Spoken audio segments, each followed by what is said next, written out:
Hello, I'm Ewan and I'm going to look at some aspects that I think are essential in making a sitcom great. Putting comedy first. The most important part of a good sitcom, as you would expect, is the comedy. For the same reason that you can't have a good action film without having a great focus on the action, you can't have a good sitcom if you push this comedy to the side and get distracted with character and plot lines. Now, don't get me wrong, character and plot are very important, but it shouldn't come at the expense of the comedy. Seinfeld, in my opinion, is one of the best sitcoms of all time, and it got to that point despite its lack of story and interesting plotlines by putting comedy first as a rule. Seinfeld, in its opening seasons, when it was still establishing its distinct style and direction for the comedy, struggled to get an audience as it was held back by the story that was thought to be too uninteresting. But once the writers had figured out the comedy and the characters, the show could entirely rely on these aspects to carry the story along. You know, we're living in a society. We're supposed to act in a civilized way.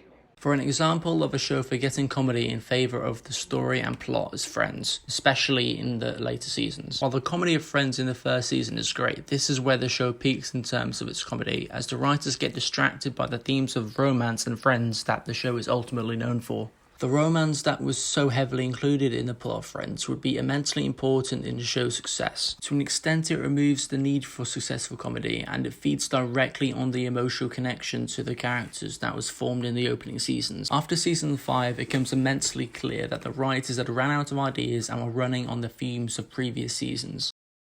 Feeding into the comedy. When putting the comedy first, the writing should feed directly into the comedy. The writing should put characters into situations that have good opportunity for comedy, but this largely depends on the show and the writers individually and how they can fit comedy into the show. Having plot lines that people can relate to on a personal level can also make the jokes hit harder, but this can lead into the trap of running into various sitcom tropes, like the wedding episode, so on. Which can be alright if done well, but the writing should then have to try to avoid what's been done before. And so it can often be better to come up with something wholly original which can then be explored as far as the writers are willing to go. The American version of The Office became the success that it eventually did become as it moved away from the original.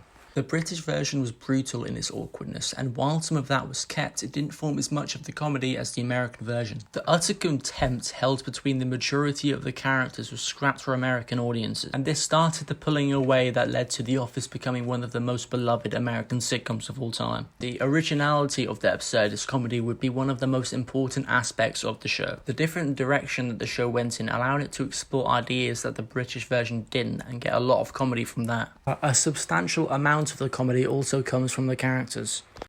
Callbacks, running gags, and references. Rewarding the audience for paying attention is incredibly important. If you've seen these shows, somewhat obvious examples of this are Arrested Development and Community, which creates a wealth of jokes to carry on and call back to. Community's Paint with Themes episodes are full of pop culture references that creates an immense level of engagements and are a major source of the comedy, and this makes these some of the best episodes in the series. When done well, this can be brilliant, but run the risk of not reaching a wider audience. While these shows were adored critically, during their initial run they alienated the core sitcom audience, people that watch TV sparingly when they have time and don't want to have to think about it. While Arrested Development won 5 Emmy Awards in 2004, it had poor ratings and was cancelled after 3 seasons, and only reached the wide audience it so needed when it was put onto Netflix more than half a decade later. Although these jokes can be important, an over-reliance on them won't have the same effect.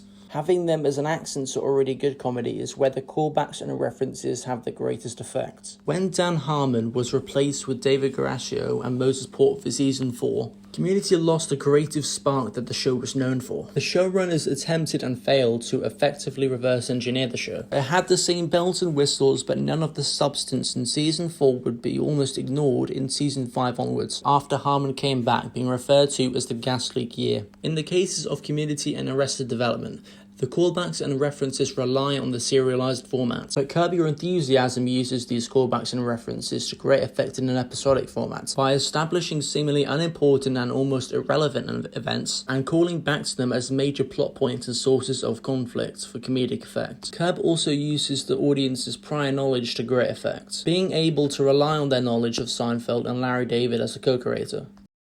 The cast.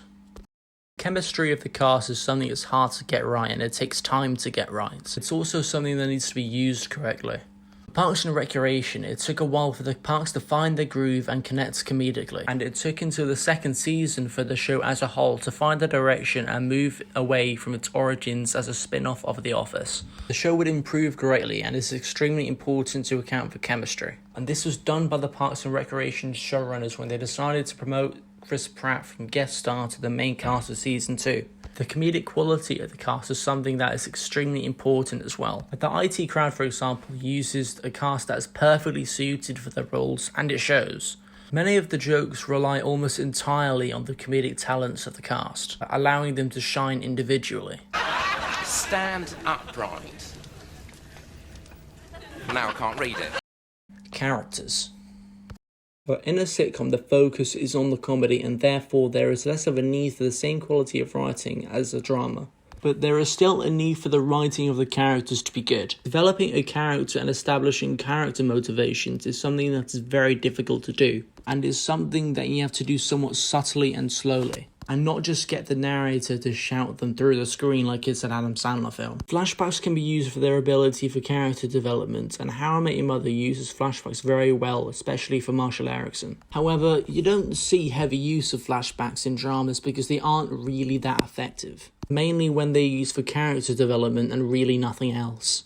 Flashbacks were used heavily in Lost for developing the massive cast of characters. And watching Lost, it feels unearned and almost cheap, but when you watch a sitcom and it's funny, it doesn't feel unearned. It doesn't feel cheap because for the most part, you aren't there for the Breaking Bad level writing. The writing needs to be good, and it needs to get across the character development, but it doesn't need to be overly creative or even interesting as long as it's funny. The individual characters aren't vital for any good sitcom. Because if you don't care about the characters, you won't watch the 10-season long show, each with 24 episodes.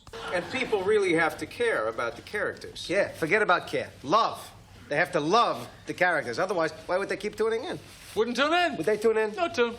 Friends got this right, giving the cast some say in the writing, where the cast would suggest ending a plot line when they thought that it would lead to the character becoming unlikable. And this approach worked very well.